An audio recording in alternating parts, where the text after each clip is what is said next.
Hello everyone, this is Chapter 2, Part 2, Perspectives on Behavior. So in order for you to understand all the different perspectives, there's so many of them now, it's really important that you understand where they originated from. Um, they've really branched out across, but they all sort of came from the same beginnings, which were rooted in philosophy.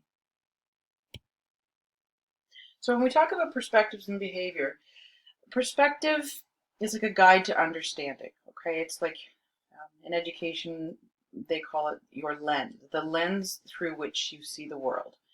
Um, Maybe you haven't given it a lot of thought, but everyone has, say, perspectives on, say, on how learning occurs, okay, and behavior. So, for an example, imagine you're at the grocery store and there's a child who's crying and screaming at the cash. So one parent may believe that punishment is the way to teach in that situation, right? So you punish the behavior to decrease that, and that may upset others who have a different perspective. Okay, their perspective on how to teach and how to learn might be to distract the child with something else and to teach them a positive way of behaving in that situation instead. Okay, so there are two very different perspectives on how to handle the exact same situation, and those two people may disagree very much with the other person's how they feel that it should be taught. So that's how we come up. We've got the 7 major perspectives of modern psychology. You'll see other charts that may say 6 major perspectives or 8. The fact is there are many. Psychodynamic, behavioral, cognitive, biological, cross-cultural, evolutionary, humanistic, and there's a few other that are not here, they're in the chapter. So anyways, yeah, it's your guide to understanding and how you see the world. So let's start off with the roots. So origin, pre-1700, we're just going to touch on some of these. We're not going to go through the entire chapter paragraph by paragraph. I'm just going to go over the main concepts and help you sort of apply them and understand them further. So originally, psychology was rooted in early philosophy. Okay? So the text starts out with the mind-body dualism, one of the earliest beliefs about how to study psychology in the mind. So they believed that the mind and the body were separate. Okay, so you had your physical being, and that your mind was a spiritual entity that existed within your body. They did place the mind in the brain, but it was a spiritual entity that could not be studied. Okay, and trying to do so was basically a waste of time. It could not be done. Then came along monoism. Now they believed that the mind and the body are one. Okay, and that mental events, things that occurred in the mind, corresponded to physical changes in the brain, physical events in the brain. And this was a really important step, because what this did was it emphasized that the mind can be studied. For the first time, they're saying the mind can be studied by measuring physical changes in the brain. So at this point, they started moving more towards a science.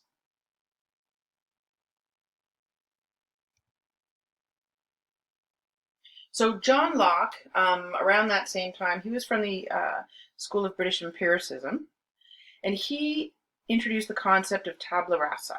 Perhaps you've heard of that before.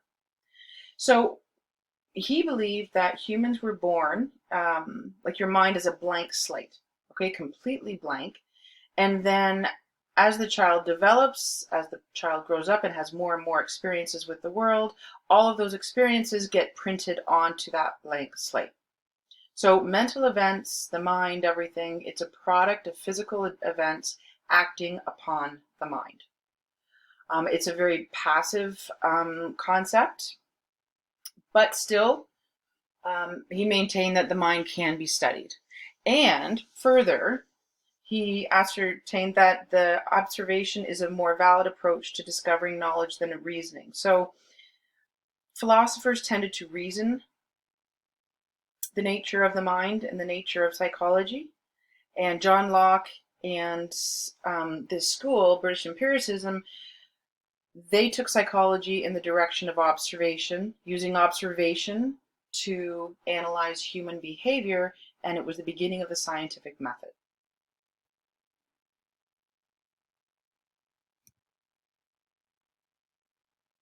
Another early psychologist was Charles Darwin. He's one of my favorites. I wrote several papers on him in my undergrad. Anyway, so Charles Darwin, he caused quite the ruckus in the community, because while at the time philosophers were still hung on the idea that the mind was this spiritual entity, philosophical beliefs were still deeply rooted in religion, right? So they saw humans as separate from animals, like a level up from animals. But what Darwin was suggesting is that the mind is not a spiritual entity at all, but it is a biological product on the continuity between humans and species. So we were actually on the same level as species, just say more to the left, which really upset people to put humans and animals on the same level. He also argued that because of this, you can study animal behavior to learn more about human behavior. Okay, so hence using animals in labs as a more simple model, a human model, with which to learn different learning principles, behavior, memory, cognitions, all of that that they do there. The other theory that Darwin put forth, of course, was the natural selection, which stated that organisms better adapted to their environment tend to survive and reproduce more than those that are less adapted. You've got your very unfortunate short-necked giraffes there who perished, while the ones with the longer necks, they adapted to the higher heights of the trees, and they were able to eat, and they were able to survive.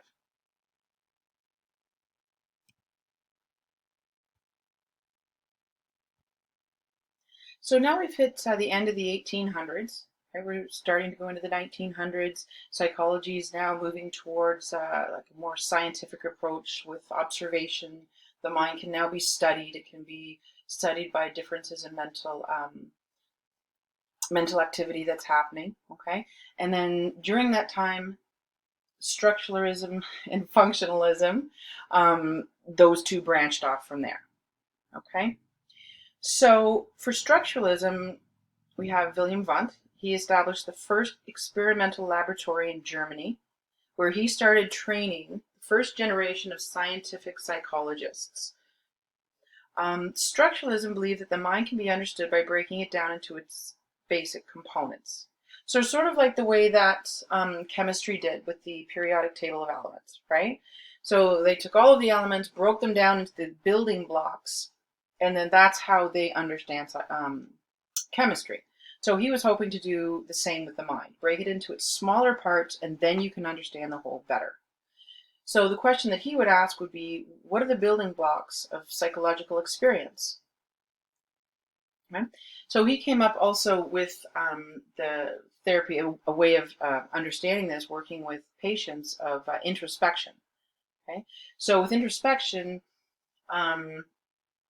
they would show a participant, say, a visual object, or they would play music or something, and the people would be describing their own experiences.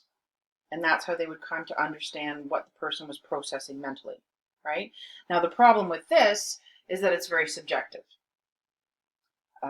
You go by what people are reporting. Sometimes people say, if they're embellishing or lowering, or they don't understand something themselves. It's just a very subjective method.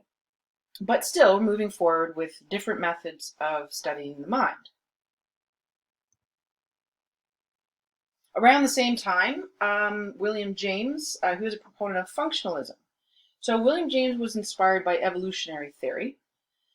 So if you can think of evolutionary theory, That is about purpose, the purpose for things and how things evolve, right? So functionalism grew from there. So what he was saying is, don't just analyze behaviors or the building blocks, okay? Look at the purpose of behaviors and traits. Study the function. What is the causal relationships between internal states and observable behavior? And he also wrote the first textbook in psychology in 1890. So up until the 1930s, Sigmund Freud and his psychodynamic perspective really prevailed in the psychological community. So Freud was a young physician, actually, and he became interested in psychological problems because many of his patients, they were displaying physical symptoms that could not be explained by biological means, right? So he started looking at the mind as the place for the origins of these problems, okay? So motives and part of the mind we're unaware of in the unconscious.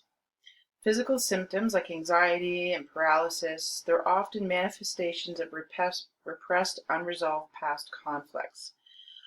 Many of the conflicts that he was talking about had to do with inborn sexual and aggressive drives that were punished in childhood and therefore were repressed, and they showed up later in life with physical presentations. So his method for treating mental illness was psychoanalysis, and he really put in the forefront things like defense mechanisms, repression, and different contexts that are really popular now. He brought in the psychology to include the study and treatment of psychological disorders. So one thing that's really important to notice is with each of these people who presented new ideas and such, they may have been, later refuted, like Freud's, and there's now jokes about that and whatnot.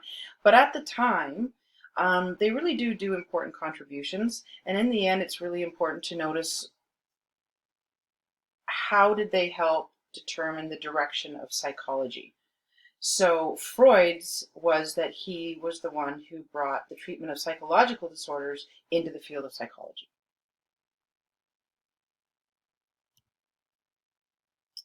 So next is the behavioral perspective. Everyone's heard of Pavlov in the early 1900s.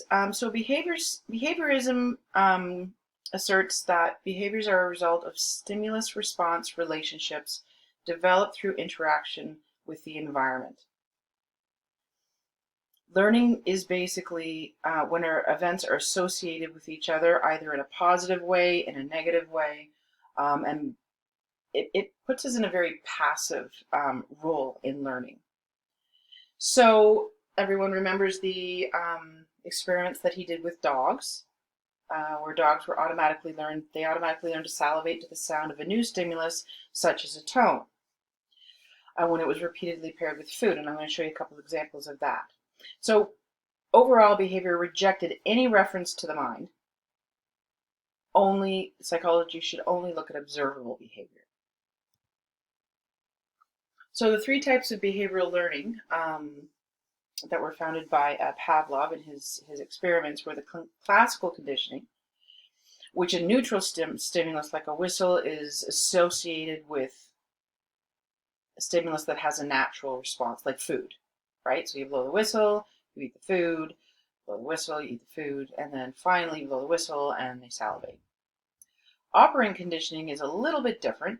So you can see there you've got a rat or mouse or whatnot in a box, and there's a lever there, and there's this little place where the food comes out. So nothing happens, and the rat can sit there for days. And then one day, the rat lowers or touches the lever, and a piece of food comes out. So they have to make the behavior first, and then they're rewarded for it. So in operant conditioning, a response is increased or decreased due to the reinforcement or punishment. So in this case, the rat is going to learn that every time he pushes the lever down, food comes out. And obviously, if you press the lever and it gets shocked, that's going to decrease the behavior. The third is observational learning, and this one is basically obvious. Learning occurs through observation and imitation of others.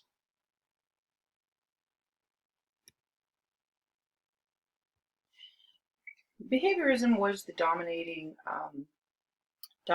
perspective on psychology right up until around the 60s, when cognitive behaviorism emerged. So the big figure there is Albert Bandura, and he founded cognitive psychology, which concerned with concepts such as memory and decision making, different processes of the brain and decision making there. So Bandura, he merged the cognitive and the behavioral perspectives together to say that humans are thinking creatures. We don't just react to the environment like behaviorism says, saying we learn new behaviors by observing or actions of others. So the learning goes both ways, right? So the environment influences us, and we influence the environment. Okay, but there's no simple stamping of information into our brains or learning of behavior simply by pairing two stimulus. The environment affects our thoughts and gives us the information that we need to intentionally make decisions. So intentionally is a key word here. We are not passive creatures. We make these decisions, roll around the information that we need, and then act accordingly. So one therapy that came out of cognitive behaviorism was CBT, which I'm sure you've all heard of now. You see it in social media, and I wonder if anybody really knows what that is. Okay. So cognitive behavioral therapy asserts that there's thought, like your thoughts, your feelings, and your behavior all work together. Right? Your core beliefs and your automatic thoughts drive your behavior. So you can see the example on the right there. Situation, looking for jobs online when my computer stops working. So if the thought is, this is hopeless, nothing ever goes right, what's the point in even me trying? So those are the thoughts that's going to drive your behavior. The resulting behavior is you throw your computer and go back to bed and you cry.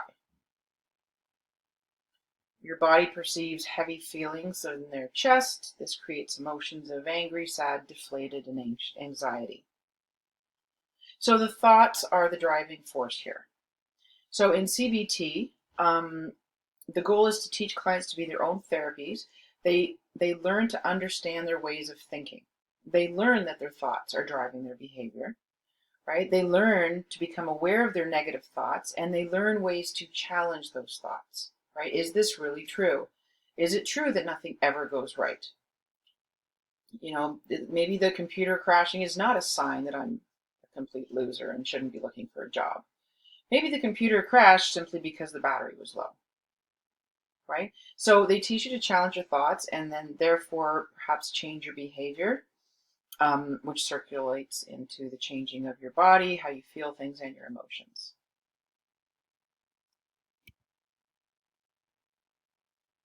So the last perspective we're going to look at is the humanistic perspective. And the name here is to be known as Maslow, and this came out in the 1950s. The humanistic perspective was a complete change from behaviorism. The humanistic perspective rejected that human beings are controlled by unconscious forces, and it rejected that humans were merely reacting to their environment.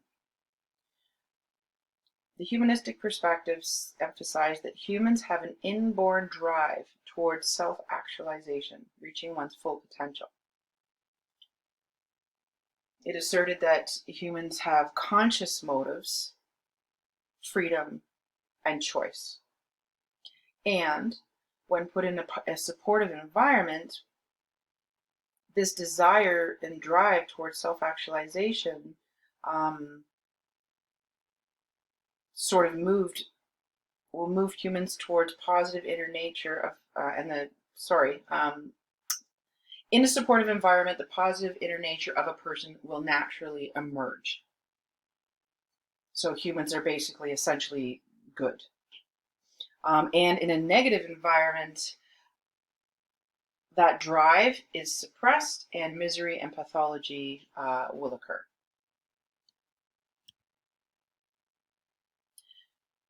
So the humanistic perspective is reflected in today's positive psychology movement.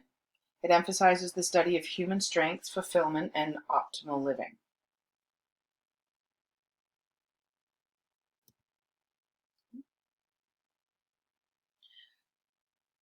One theory that came out of here, and it's not in your textbook, and this won't be on the test, but it's prevalent in communities, in community youth organizations and youth programming.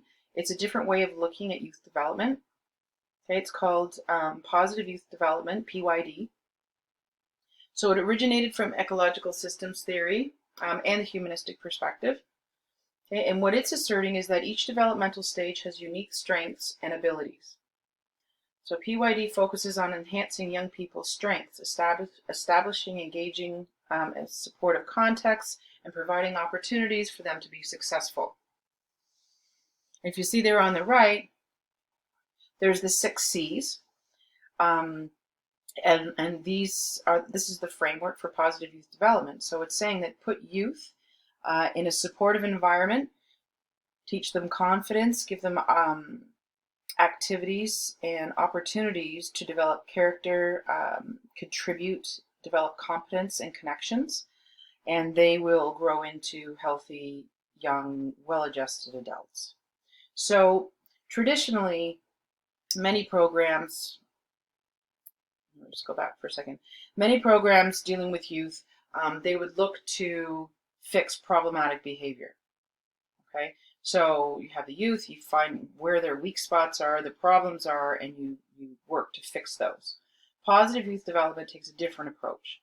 It's not looking to fix problematic behaviors, it's looking at youth as positive people who want to be successful. Okay, people who are driving towards self-actualization, right? Just like the humanistic perspective says. So the idea is to give them those opportunities to flourish, and they will. And the statement there at the bottom, problem-free is not fully prepared. So that's in reference to the old style where fix their problems and they should be good to go. And that's not the way that research is showing that youth develop. So what does PYD look like in the community? Just give you a practical application here. These are some of the programs, youth supporting programs that I work with in southwestern Ontario.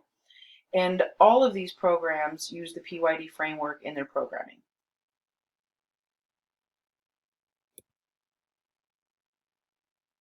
So, and I'm going to show you what that looks like. So PYD contrasts from other problem-centered approaches where they focus on the problems. Youth have often been seen and portrayed as a problematic time, right? So language that you see everywhere, there's, bullies and at-risk youth and the learning disabled child, things that are happening in the media, the way youth is portrayed in the media. Okay, a study that we found said, according to a recent examination of 1 month of network and local TV news, they only showed 2% of teenagers were at home. 1% of them were working, but 20% of the views of youth in the social media were showing them in a criminal justice situation. Okay, so that's presenting to the community, presenting to society the problematic nature of youth.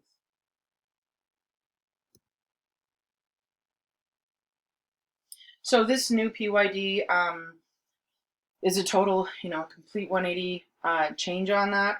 It's not seeing them as problematic, and it just aims at understanding and educating and putting them in productive activities rather than trying to correct them.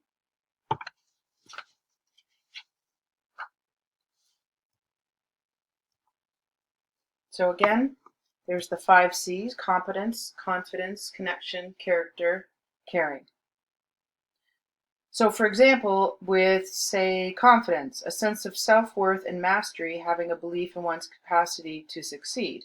So what we would do is we would look at these programs, say that they have the Boys and Girls Club or at YOU, And we would look at the programming and saying, okay, so where in this program are youth given the opportunity to build confidence? Where are they given the opportunity to grow connections and master skills, right? And supporting caring, sympathy, and empathy towards others, commitment to social justice. Another one that's come out of the research evidence is that youth really do need at least one positive, caring adult. So that's another part under number 5 that's built into the programs. So we use this as a framework to create this new style of PYD programming.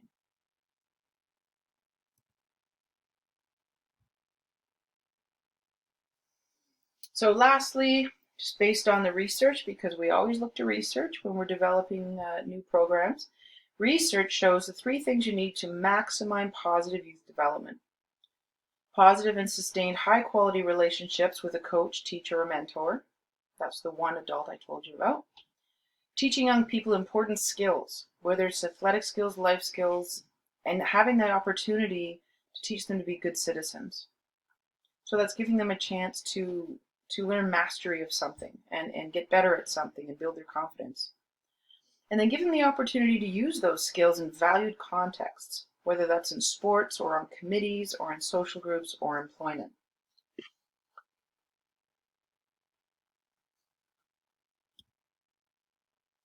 Okay, so we've reached the end of our chapter, second part of our chapter on the perspectives of behavior. Here's a little recap at the end. Okay, psychodynamic, about unconscious processes, behavioral, about learned behavior,